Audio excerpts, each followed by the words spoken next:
32. Aquele que odeia. Sentimos que fomos traídos pelos esprenos. Nossas mentes são próximas demais de seu reino, que nos dá nossas formas, mas então os esprenos mais astutos nos exploram.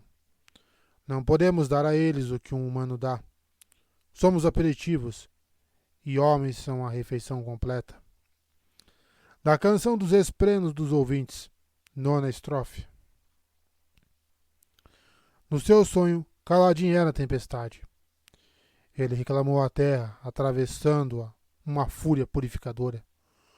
Tudo era varrido diante dele, partindo-se diante dele. Na sua escuridão, a terra renascia. Voava alto, relâmpagos em suas veias, seus lampejos de inspiração. O uivo do vento era sua voz e o trovão, seu pulso. Estava atordoado, dominado, eclipsado e já havia feito aquilo antes. Uma certeza veio a Caladinho como água entrando por baixo de uma porta. Sim, já havia sonhado aquele sonho.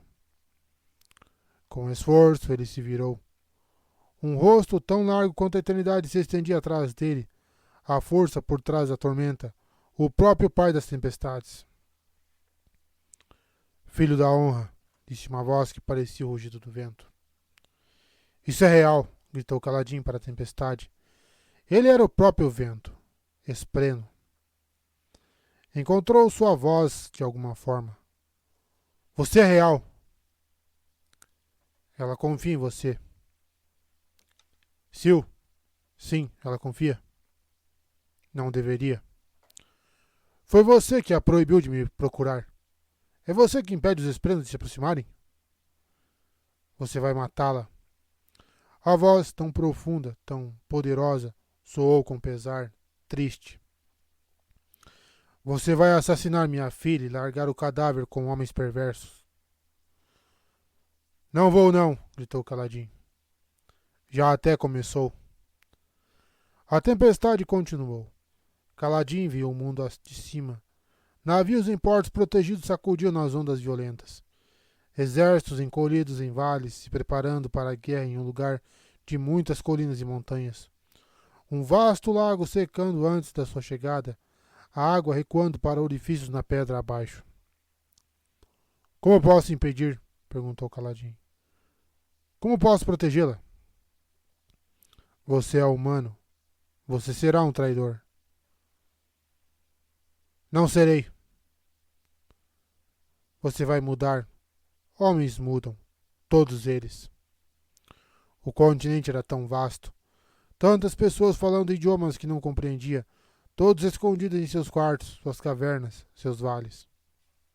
Ah, disse o pai das tempestades. Então vai terminar. O quê? Gritou Caladinho para os ventos. O que mudou? Eu sinto. Ele vem atrás de você, traidorzinho. Sinto muito. Algo surgiu diante de Caladinho. Uma segunda tempestade de relâmpagos vermelhos, enorme a ponto de fazer o continente, o próprio mundo, parecer nada em comparação. Tudo caiu sob sua sombra. Sinto muito, disse o pai das tempestades. Ele está vindo. Caladinho despertou, o coração trovejando. Quase caiu da cadeira. Onde estava? O pináculo, a sala de conferências do rei. Caladinho havia se sentado por um minuto e... Ele enrubesceu. Havia cochilado.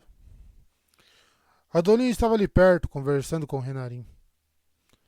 Não sei se essa reunião vai dar em alguma coisa, mas estou feliz que o pai tenha concordado. Já estava quase perdendo as esperanças com todo o tempo que o mensageiro partindiano levou para chegar. Tem certeza de que o partindiano com quem falou era uma mulher? Perguntou Renarim. Ele parecia mais tranquilo agora que tinha concluído seu vínculo com a espada, algumas semanas atrás, e já não precisava carregá-la por aí. Uma mulher fractária? Os partindianos são bem estranhos, Adolin deu de ombros. Ele olhou de relance para Caladinho e seus lábios se curvaram em um sorriso de zombaria. Dormindo no trabalho, carregadorzinho? Uma persiana frouxa tremeu ali perto, água escorrendo sobre a madeira. Navalny e Dalinar estavam no cômodo ao lado. O rei não estava na sala. Sua Majestade, gritou Kaladin, se levantando apressadamente. Na privada, carregadorzinho, Adolin indicou outra porta.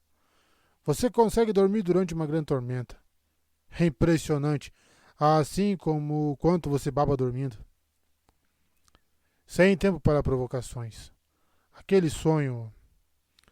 Kaladin virou-se para a porta da varanda, a respiração acelerada. Ele está vindo. Abriu a porta.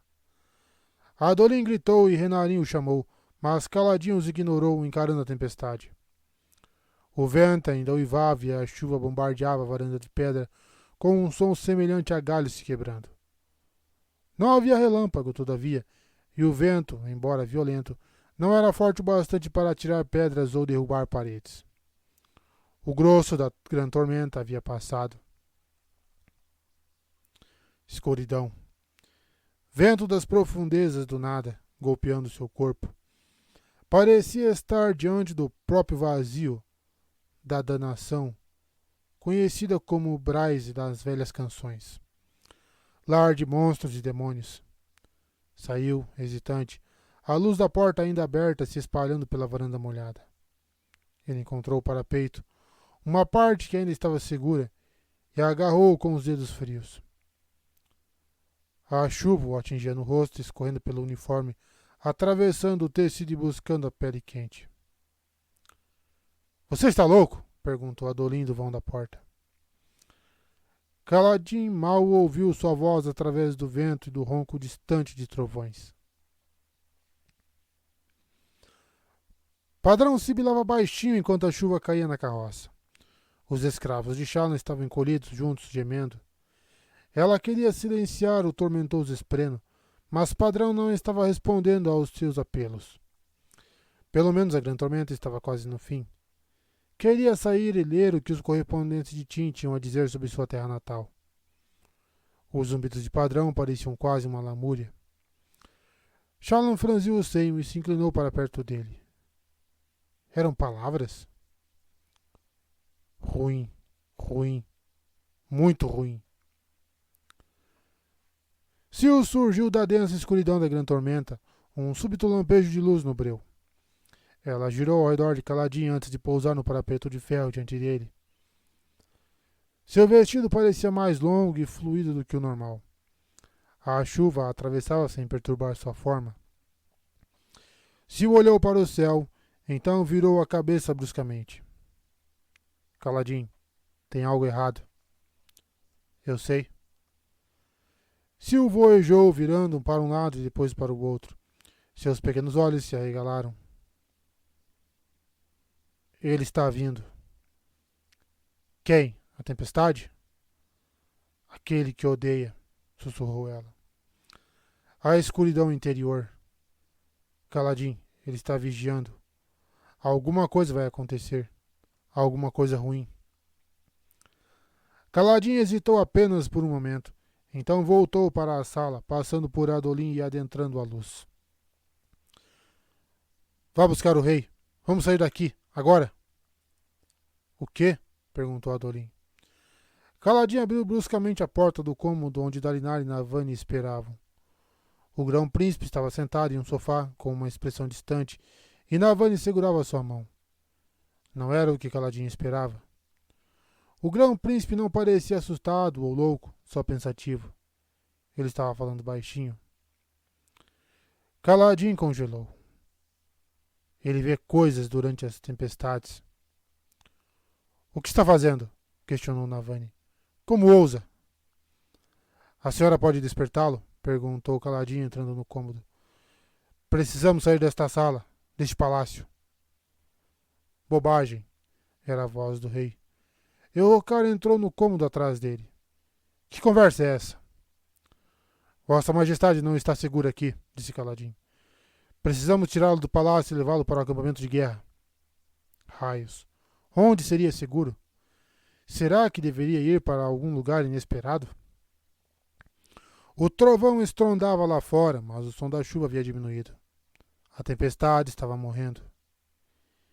Isso é ridículo, disse Adolin atrás do rei, erguendo as mãos. Esse é o lugar mais seguro nos acampamentos de guerra. E você quer que a gente saia? Quer arrastar o rei para a tempestade? Precisamos despertar o grão-príncipe, insistiu Caladin, estendendo a mão para Dalinar. Dalinar alcançou o seu braço no meio do caminho. O grão-príncipe está acordado, declarou ele, seu olhar se desanuviando de volta do lugar distante onde estivera. O que está acontecendo aqui? O carregadorzinho quer que evacuemos o palácio, disse Adolin. Soldado? Inquiriu Dalinar. Não é seguro aqui, senhor. Por que diz isso? Instinto, senhor. A sala ficou em silêncio. Lá fora, a chuva suavizou-se até uma gentil garoa. A calmaria havia chegado. Vamos então, disse Dalinar se levantando. O quê? Rebateu o rei. Você colocou este homem no comando de sua guarda, Rocar, explicou Dalinar. Se ele acha que nossa posição não é segura, devemos fazer o que ele diz. Havia por enquanto, implícito naquela frase, mas Caladin não se importava. Passou rudemente pelo rei e Adolin, se apressando a voltar pela câmara principal até o corredor. Seu coração martelava. Seus músculos estavam tensos. Sil, visível apenas aos seus olhos, unia desesperadamente pelo recinto. Caladin abriu as portas com violência. 6 homens estavam de guarda no corredor, a maioria carregadores de pontes com um membro da guarda do rei, um homem chamado Halinor. Estamos saindo, informou Caladin apontando. Beld, Huber, vocês são o esquadrão avançado. Façam o reconhecimento do caminho até a saída do edifício, a saída dos fundos, passando pelas cozinhas, e gritem se virem algo estranho. Moash, você e Halinor são a retaguarda. Vigiem esta sala até que eu tenha tirado o rei e o grão-príncipe de vista. Depois nos sigam. Mart e Et, vocês ficam junto do rei, não importa o que aconteça.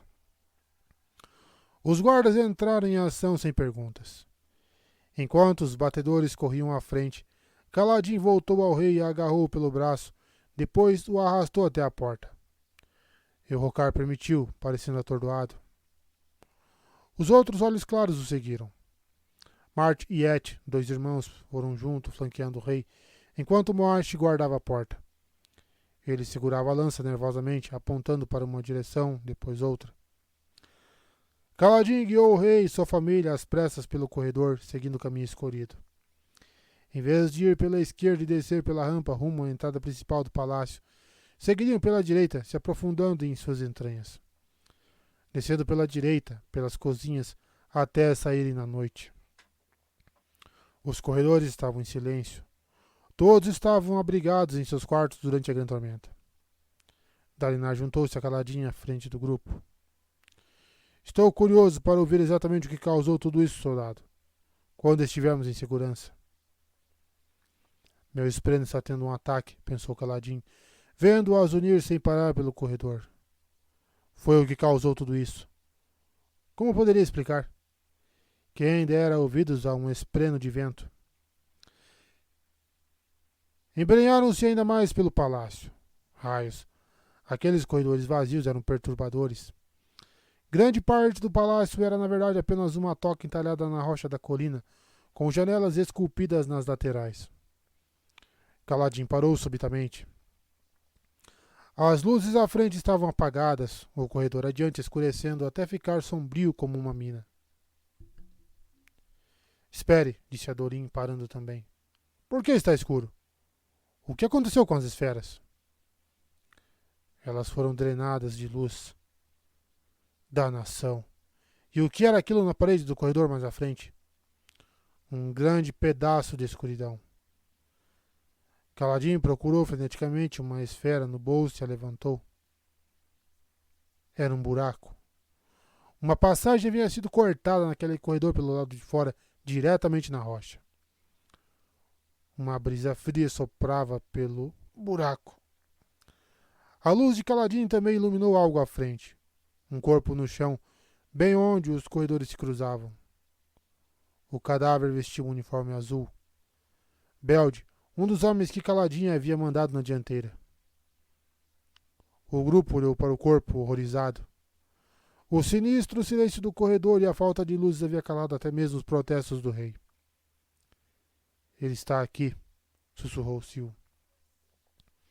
Uma figura solene surgiu do corredor lateral, arrastando uma espada fractal longa e prateada que cortava uma trilha no chão de pedra. A figura vestia roupas brancas e leves, calças finas e uma camisa larga que ondulava a cada passo. Cabeça calva, pele pálida. Chino. Caladin reconheceu a figura. Todos os habitantes de Aletkar tinham ouvido falar daquele homem, o assassino de branco. Caladin ouviram uma vez em um sonho, como o que tivera mais cedo, embora não o houvesse reconhecido na época. Luz das tempestades fluía pelo corpo do assassino. Ele era um manipulador de fluxos. Adolin, comigo! Gritou Dalinar. Renarin, proteja o rei. Leve-o de volta por onde viemos. Dito isso, Dalinar, o espinho negro, tomou a lança de um dos homens de Caladin e avançou contra o assassino. Ele vai acabar sendo morto, pensou Caladin correndo atrás dele. Vão com o Grão-Príncipe Renarin, gritou para seus homens. Façam o que ele mandar. Protejam o rei. Os homens, incluindo Moash e Halinor, que haviam alcançado o grupo, começaram uma retirada desesperada, arrastando Navani e o rei. Pai, gritou Renarin. Moash o agarrou pelo ombro e o puxou de volta. Eu posso lutar? Vá, berrou Dalinar. Proteja o rei. Enquanto Caladin avançava com Dalinar e Adolin, a última coisa que ouviu do grupo foi a voz lamuriosa do rei Elrocar. Ele voltou para me pegar.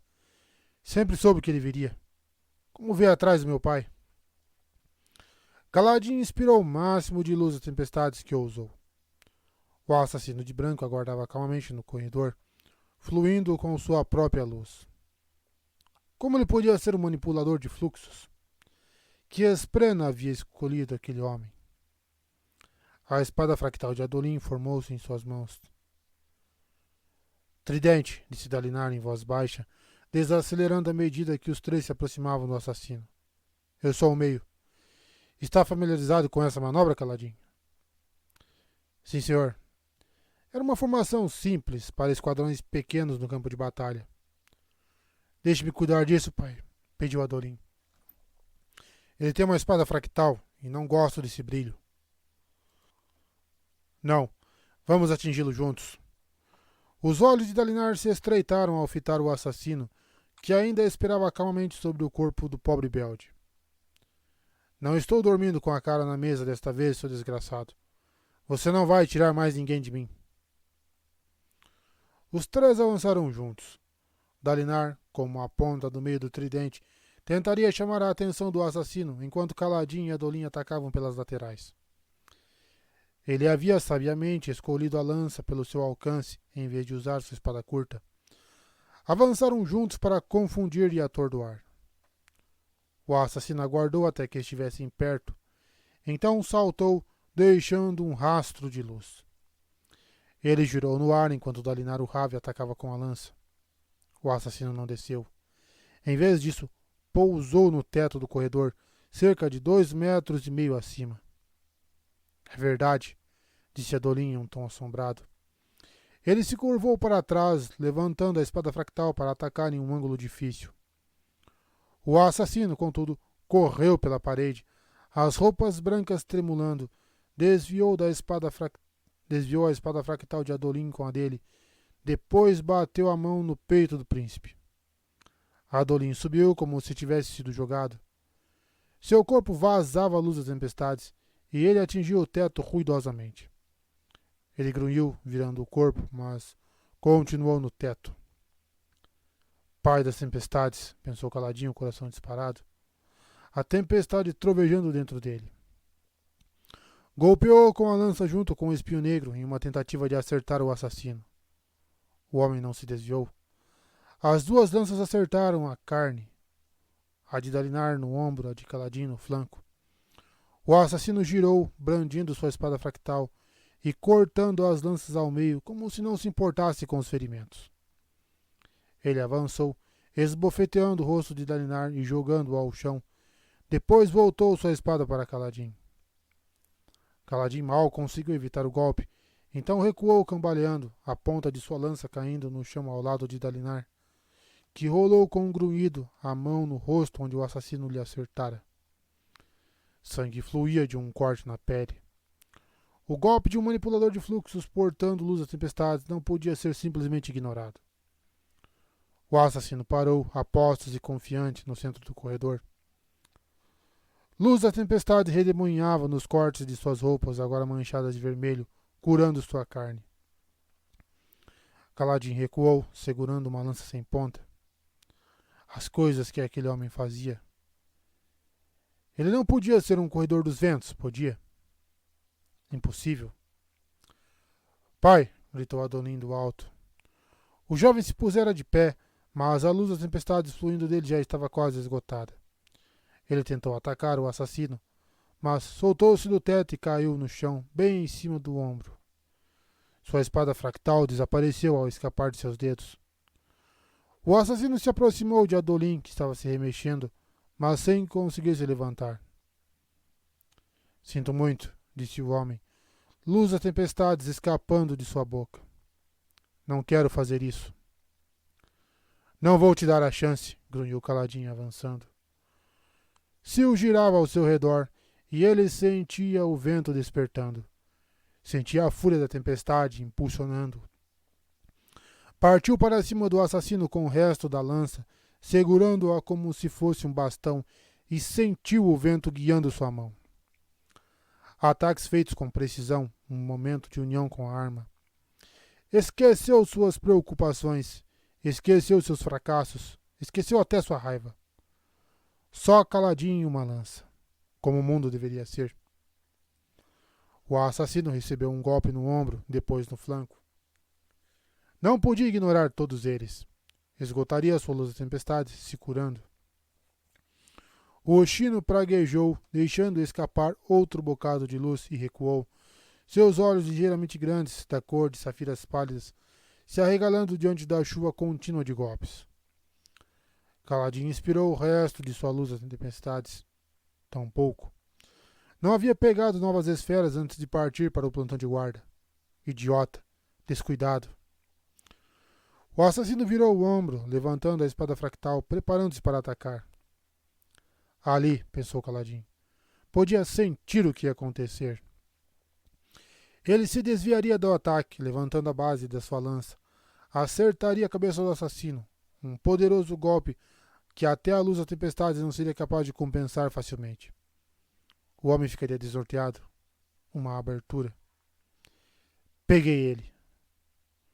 De algum modo, o assassino conseguiu se desviar. Ele se movia rápido demais.